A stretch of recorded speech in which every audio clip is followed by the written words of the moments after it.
Hello friends, आपका मेरे YouTube channel में स्वागत है। आज हम आपके समक्ष संकटा माता की सुहागलों की कथा लेकर आए हैं। संकटा माता बहुत ही कृपालु माता है। कहा जाता है कि यदि किसी पे बहुत भारी संकट आन पड़ता है और यदि वह संकटा माता की सुहागलें कह देता है तो उसके सारे संकट संकटा माता दूर कर देती हैं। इसमें कोई संदेह नहीं है। हम आपके सामने एक कथा लेकर आए हैं। फ्रेंड्स, वीडियो को पूरा देखिएगा और वीडियो को लाइक और सब्सक्राइब भी करिए, शेयर भी करिए और कमेंट भी करिए। फ्रेंड्स, यदि वीडियो आपको पसंद आ रही है तो इसको पूरा देखिएगा कि माता कैसे कृपा करती हैं अपने भक्तों पर। तो हम अब आपको संकटा माता की कथा सुनाने जा रहे हैं।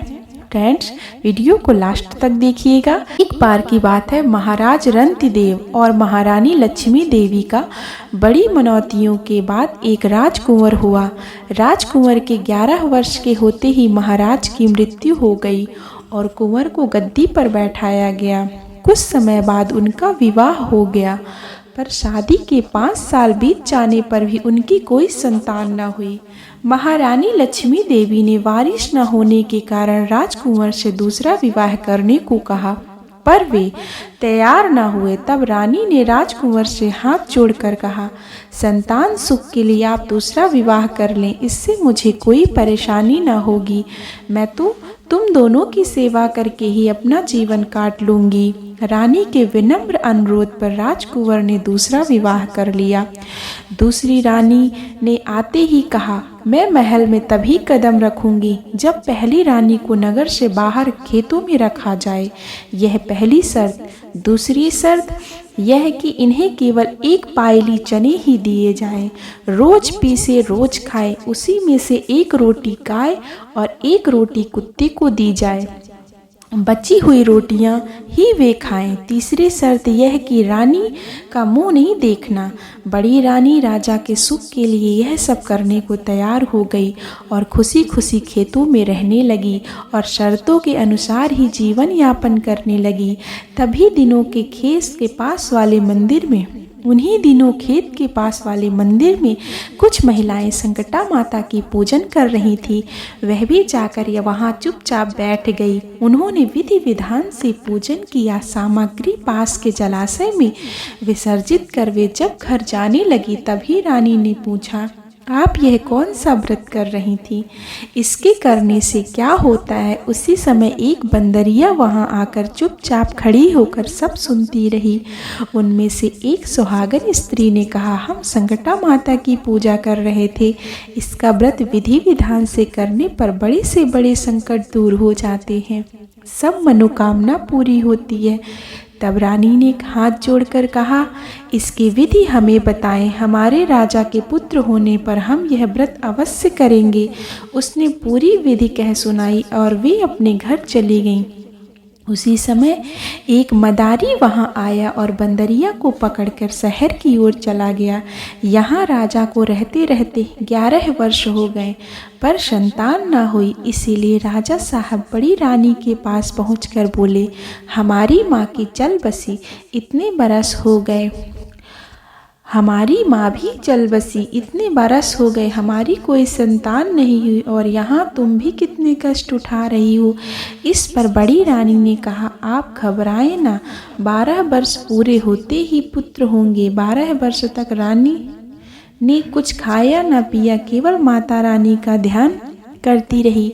इधर छोटी रानी को जब मालूम हुआ कि राजा साहब ने तीसरी शर्त तोड़कर बड़ी रानी के पास जा पहुँचे तो वह उनको बहुत परेशान करने लगी। यहाँ तक कि इतनी फरमाइश करती कि राजा साहब पूरी करते करते परेशान हो गए। तब वे बड़ी रानी के पास गए और बोले, छोटी रानी तो बहुत सामान मंगाती है, पर तुमने कभी नहीं मांगा। मैं शहर जा रहा हूँ, कुछ मांगना हो तो मांग लो। तब वे बोली, ठीक है, कुछ ले आना। राजा साहब चल दिए। रास्ते भर सोचते रहे, बड़ी रानी ने तो कहा है कुछ ले आना, मैं क्या लेकर जाऊं। इसी उधेड़-बुन में वे जब बाजार से गुजर रहे थे तो देखा एक बुढ़िया कुछ बंदरियों के साथ बैठी है। वे गए और उससे बोले, हमारी रानी ने कुछ मंगाया है, मैं क्या ले जाऊं। कि मेरी रानी प्रसन्न हो जाए।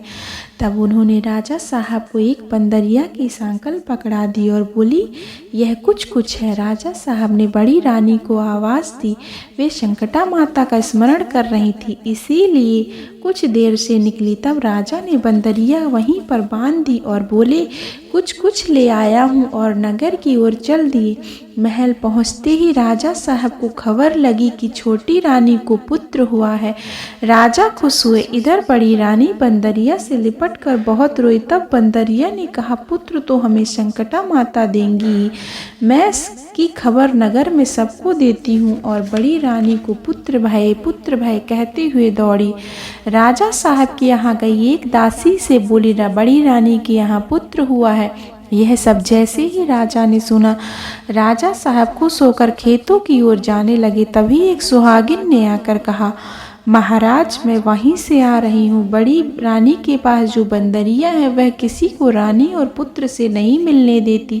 कहती है हमारा कुंवर इतना सुंदर है कि नजर लग जाएगी।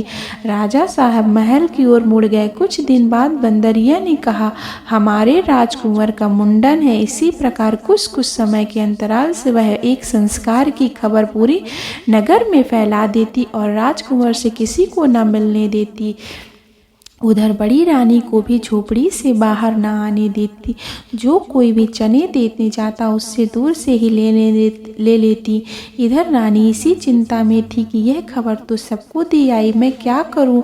हे संकटा माता, हमारी लाज रखना। इधर छोटी रानी के लड़के का ब्याह हो गया। तब कुछ दिनों के बाद बंदरिया ने अपने साथ की सभी बंदरियों को बुला लिया और नगर में कहना शुरू किया कि हमारे कुंवर का ब्याह है। इसकी खबर पाकर सभी लोग आ गए, पर वे सब बंदरिया इस प्रकार खड़ी हो गईं कि किसी को झोपड़ी में न जाने देती। कहती, यहीं रहो, पालकी आ रही है, यहीं रहो, पालकी आ रही है, दूल्हा उसी में रहेगा, सब लोग बारात में चलना। बड़ी रानी बड़ी चिंता करने लगी कि अब क्या होगा, सब लोग मुझे क्या कहेंगे। माता रानी की प्रेरणा से उन्होंने चना दाल के बेसन से एक पुतला बनाकर पालकी में रख दिया और सब बंदरिया इस प्रकार चलती कि कोई पालकी के पास ना जा सकता। ढोल ढमाकों के बीच बारात चल पड़ी। इधर रानी ने संकटा माता से प्रार्थना की कि हे माता, हमारी लाज रखो, हमें इस संकट से उबारो या हमारा जीवन ही समाप्त कर दो। यदि कोई पालकी देख लेगा तो क्या कहेगा। हे माता, अब आप ही हमारी प्राणाधार हो, मेरा संकट हरो माँ, मुझे कुंवर दे दो तो मैं आपकी सुहागली करूं। इधर बाराती नाचते झूमते जा रहे थे। इसी बीच उसी मंदिर में बंदरिया ने पालकी की रुकवाई और पुतला उठाकर मंदिर में रखा और वे सब इस प्रकार खड़ी हो गईं कि किसी